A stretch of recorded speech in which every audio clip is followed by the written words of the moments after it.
Hello, dear aspirants. This is Dr. Sourav Sir's class. We are solving the CSIR NET 2024 June questions. So this question is about our complex analysis. So the question says that this thing that means our for z belongs to the non-zero complex numbers, that our fz is my 1 by z sine 1 by z, and our gz is what? That is my fz sine z. So that will be my 1 by z. This is my sine 1 by z and this is sine z. Okay, so we can do that with our, they have told us the which of the following statements are true. Our option A is f has an essential singularity at 0. And for B, G has an essential singularity at 0. F has removable and G has removable. So what can be done for that? We can easily see that our limit z tends to 0, if z, that is my limit z tends to 0, 1 by z into sine 1 by z. Our limit will definitely does not exist. Now, when this case happens, we will get essential singularity. So, our option A is true.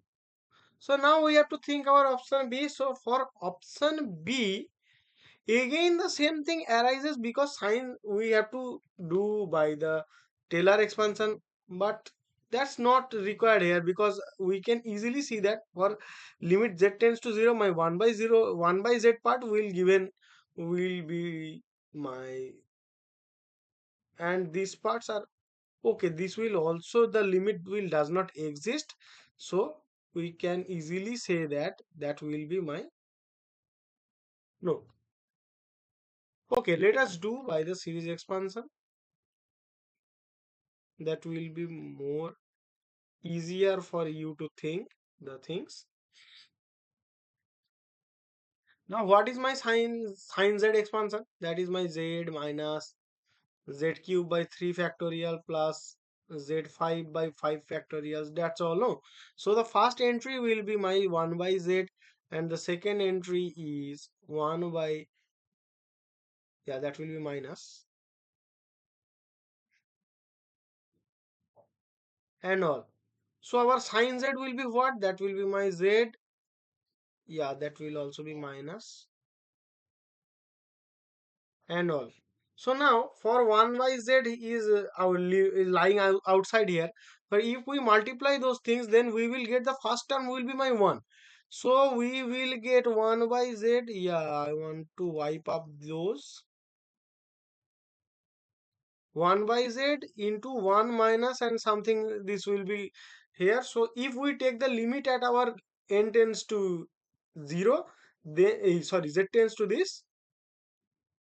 Am I root there?